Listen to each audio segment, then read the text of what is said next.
अब हम बात करेंगे जी बिहेवियरलिज्म एंड पोस्ट बिहेवियरलिज्म की।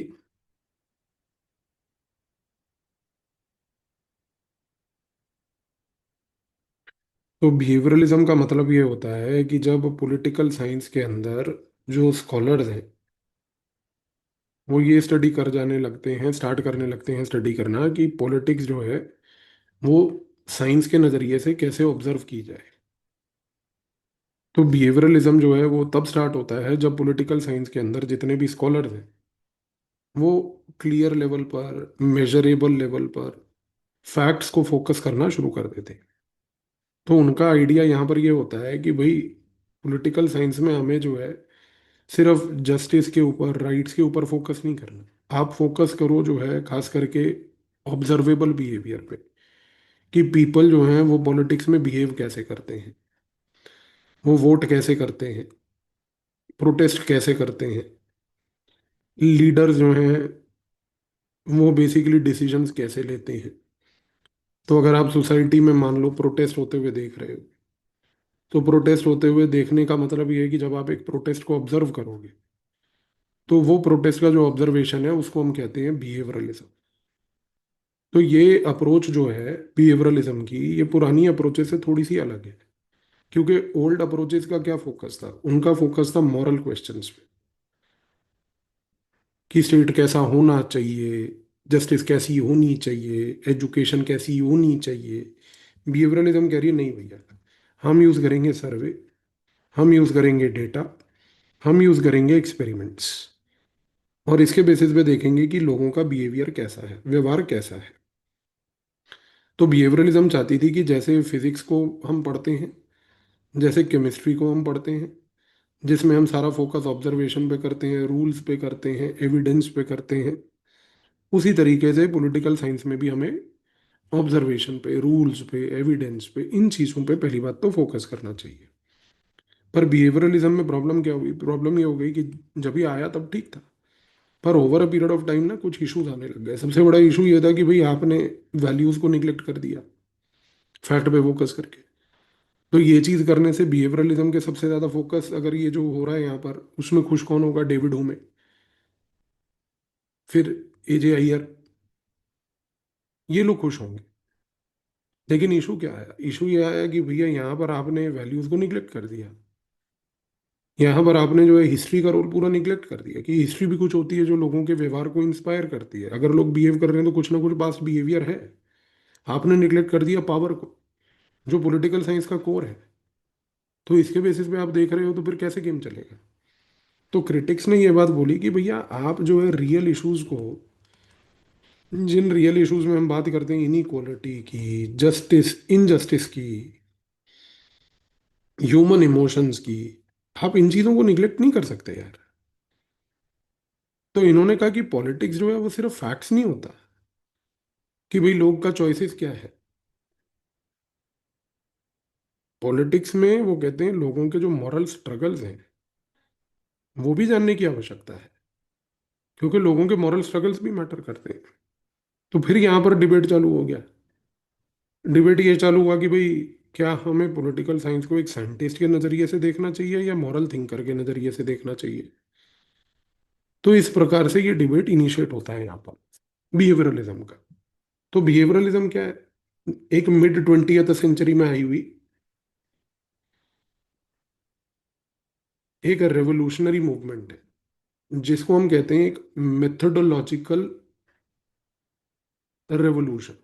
इसको हम मेथोडोलॉजिकल रेवोल्यूशन क्यों कहते हैं, इसको मेथोडोलॉजिकल रेवोल्यूशन इसलिए कहते हैं क्योंकि पॉलिटिकल साइंस में इसने आकर पूरे के पूरे डिसिप्लिन को ट्रांसफॉर्म किया।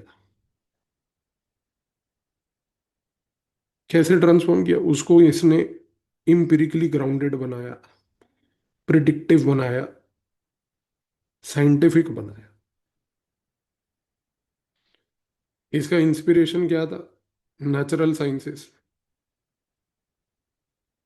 जिसमें साइकोलॉजी एक इंस्पिरेशन था, जिसमें इसका स्टैटिस्टिक्स एक इंस्पिरेशन था।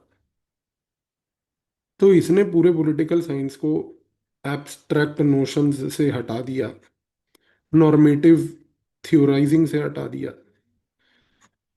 और पॉलिटिकल साइंस को पूरा का पूरा एक सिस्टमैटिक स्टडी बना दिया ऑब्जर्वेबल बिहेवियर का।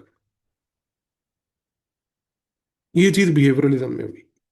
तो बिहेवियरलिज्म का जो की अजम्पशन था ना बॉस, वो ये था कि यहाँ पर जितना भी सर्च है पॉलिटिकल एक्शन का, यानी कि आप कुछ भी अगर पॉलिटिकल एक्शन को स्टडी कर रहे हो, उसका कुछ भी एरिया आप पढ़ना चाह रहे हो, तो उसका फोकस होना चाहिए 2 पॉइंट्स पे, Q+V, quantification verification. Quantifiable, verifiable.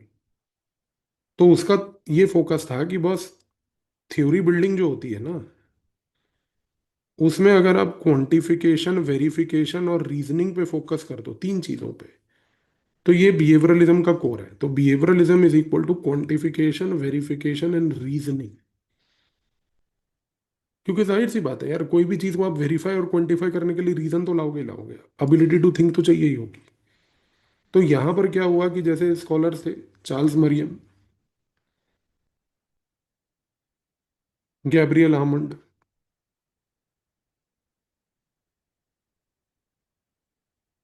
इसके साथ साथ गैब्रियल हामंड के डेविड ईस्टन, रॉबर्ट ढाल, ये सारे स्कॉलर्स थे जो पहली बात तो इस बिहेवियरलिज्म के डिबेट में आए।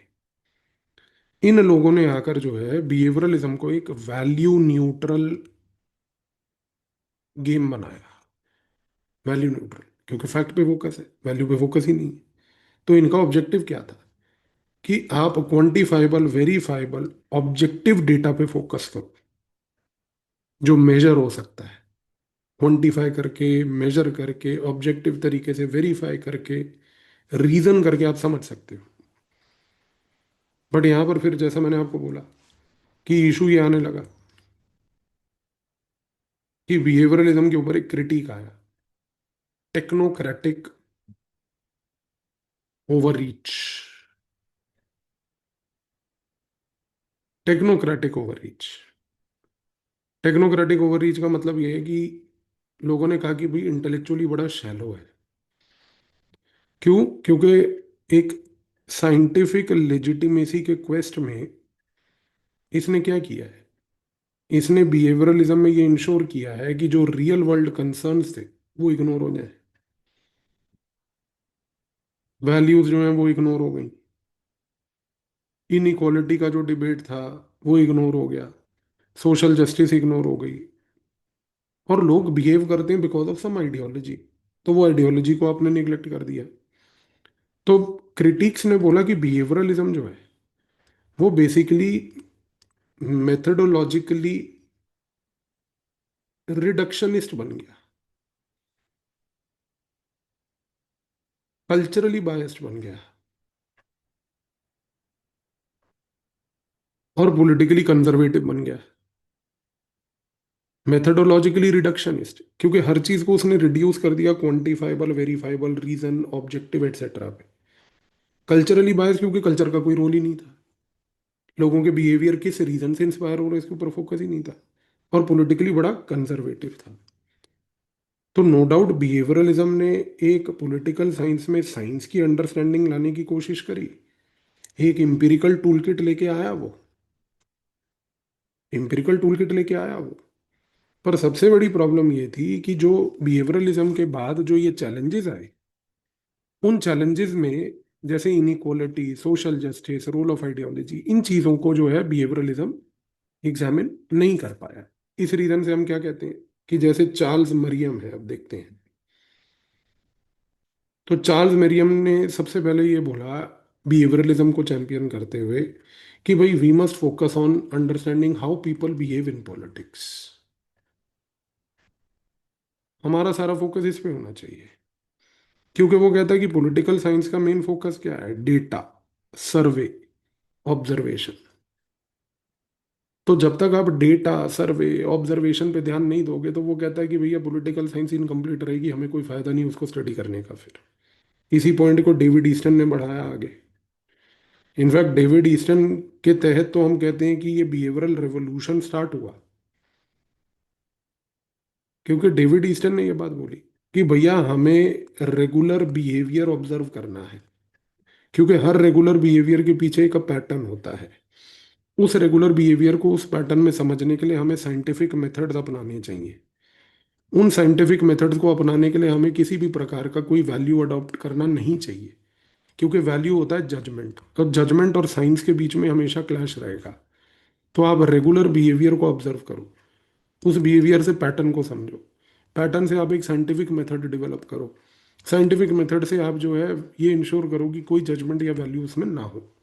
तो डेविड ईस्टन ने इस प्रकार से बोला कि अगर हम इस तरीके से पॉलिटिकल साइंस को समझेंगे तो पॉलिटिकल साइंस एक एग्जैक्ट साइंस बन पाएगी।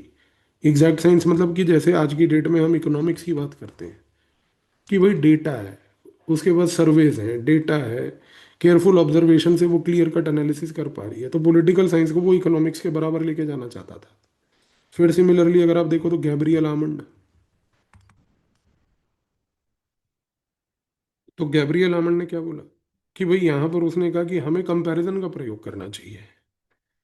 क्योंकि उसने कहा कि देखो जब आप पॉलिटिकल साइंस को एक साइंस के नजरिए से देखोगे तो आप कुछ ऐसे यूनिवर्सल पैटर्न्स निकाल पाओगे जो ह्यूमन बिहेवियर के ग्लोबली कॉमन है। और जब आप ह्यूमन पैटर्न बिहेवियर के एक ऐसे यूनिवर्सल पैटर्न्स आइडेंटिफाई कर लोगे जो ग्लोबली कॉमन है कि लोग इस तरीके से ही बिहेव करते हैं हर सिचुएशन में, जब आप वो पैटर्न पकड़ लोगे तो आपको उससे फायदा क्या होगा, कंपैरेटिव स्टडी बढ़ेगी। इसीलिए आप याद करो कि कंपैरेटिव पॉलिटिक्स में भी अपन लोग गैब्रियल आमंड को काफी पढ़ा करते थे। तो गैब्रियल आमंड का फोकस क्या था, cross country comparison, but how, through behaviourism. Behaviourism से वो कहता है कि हमें कॉमन बिहेवियरल पैटर्न्स को आइडेंटिफाई करने की आवश्यकता है। जब अपन ने ये कर लिया तब अपन ने काम बढ़ा लिया अपना पूरा। इसी रीजन से आप देखो कि यहाँ पर फिर हर बंदा इस थॉट से एग्री नहीं करा। फॉर एग्जाम्पल थियोडर लोवी था, लियो स्ट्रॉस था, ये लोग अग्री नहीं करे। तो थियोडर लोवी और लियो स्ट्रॉस ने क्या बोला, उसने कहा कि यार अगर सिर्फ फैक्ट पे इतना फोकस करोगे तो पॉलिटिकल साइंस तो भाई बोरिंग हो जाएगा,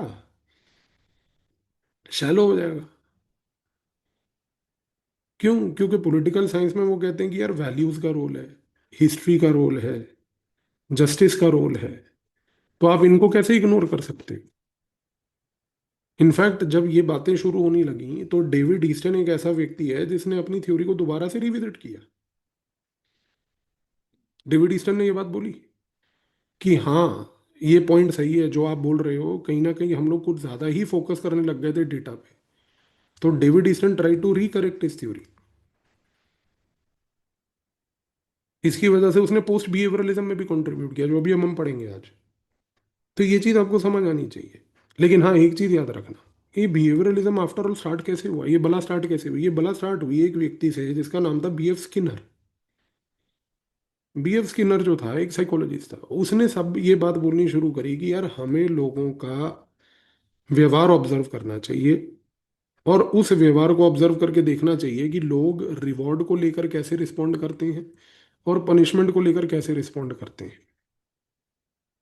तो जब उसने कहा ना कि आप लोगों के व्यवहार को देखो कि कैसे लोग रिवॉर्ड्स और पनिशमेंट को लेके आज की डेट में रिस्पॉन्ड करते हैं, तो लोगों को लगा यार ये बड़ा प्रैग्मेटिक वे ऑफ थिंकिंग है। और ये प्रैग्मेटिक वे ऑफ थिंकिंग जो है ये तो प्रॉब्लम सॉल्विंग वाला है। और क्योंकि ये प्रॉब्लम सॉल्विंग वाला है तो फिर लोगों ने कहा कि यार ये चीज़ हमें बाकी जगह पे भी अपनानी चाहिए। तो इसकी वजह से बिहेवियरलिज्म में स्टार्ट हुई एक मूवमेंट, और बिहेवियरलिज्म से पॉलिटिकल साइंस में बिहेवियरल रेवोल्यूशन आ गया। समझ में आई जी ये चीज़ आपको, बिहेवियरल रेवोल्यूशन आ गया यहाँ पे। तो एक चीज़ आपको क्लियर हो जानी चाहिए कि जिस नज़रिए से हमने ये चीज़ को समझा, एक चीज़ क्लियर है कि ये जो स्किनर का डिबेट था, इस स्किनर के डिबेट से चीज़ें यहाँ पर पहली बात तो शुरू हुई इस तरीके से। लेकिन अब आप देखो, जब हम बात करते हैं पोस्ट बिहेवियरलिज्म की, तो ये कैसे इमर्ज करा, ये इमर्ज करा as a reaction to the failures of behaviouralism. Failures of behaviouralism क्यों, क्योंकि बहुत सारे स्कॉलर्स ने क्या सोचा कि भैया हम लोग बहुत ज्यादा ऑब्सेस हो गए डेटा को लेके, मेथड्स को लेके, और इसकी वजह से क्या हुआ है कि हमने जो रियल प्रॉब्लम्स हैं उनको इग्नोर कर दिया है।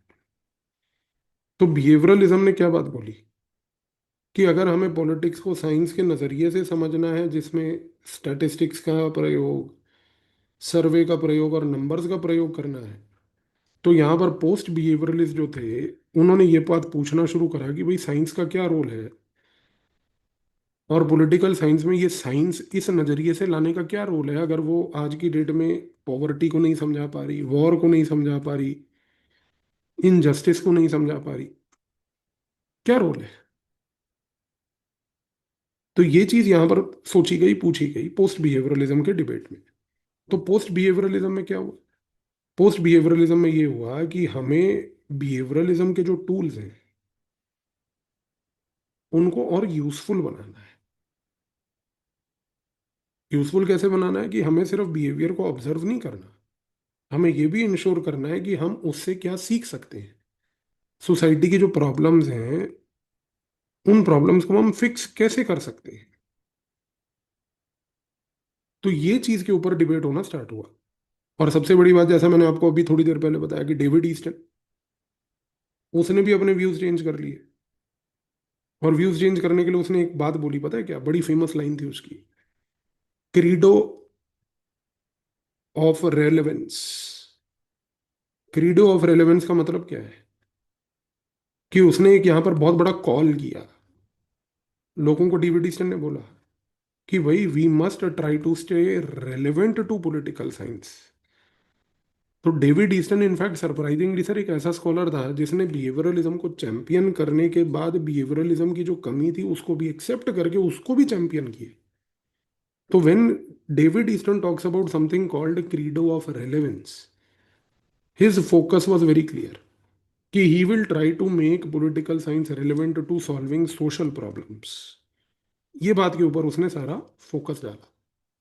तो पोस्ट बिहेवियरलिज्म में एक चीज तो क्लियर हो गई कि पोस्ट बिहेवियरलिज्म में डिबेट ये चालू हो गया कि वैल्यूज को वापस पॉलिटिकल साइंस में अब कैसे लाया जाए।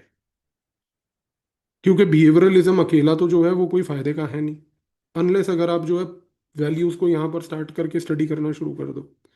तो पोस्ट बिहेवियरलिज्म जो है वो लेट 1960s में स्टार्ट होता है।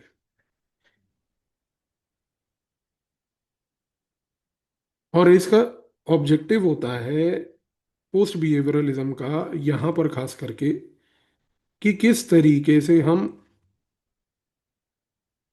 जो बिहेवियरलिज्म की वजह से मॉरल लेवल पर डिसएंगेजमेंट हो गई थी और एक्सेसिव लेवल पर टेक्नोक्रेटिक फोकस हो गया था, उसको कैसे अवॉइड कर सकते हैं, कैसे अवॉइड कर सकते हैं।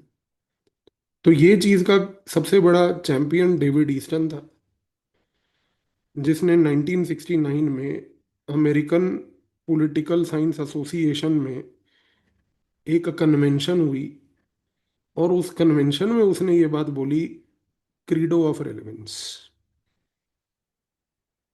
तो उसने यहाँ पर ये बात बोली very clearly American political science association में कि देखो, हमें बिहेवियरलिज्म को रिजेक्ट नहीं करना है बस, हमें सिर्फ बिहेवियरलिज्म से ये इंश्योर करना है कि उसको सोशली रेलेवेंट कैसे बनाए।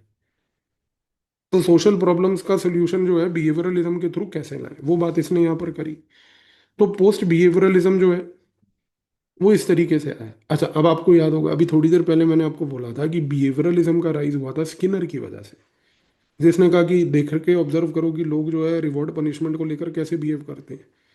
पर पोस्ट बिहेवियरलिज्म जो है उसका राइज होता है वियतनाम वॉर से।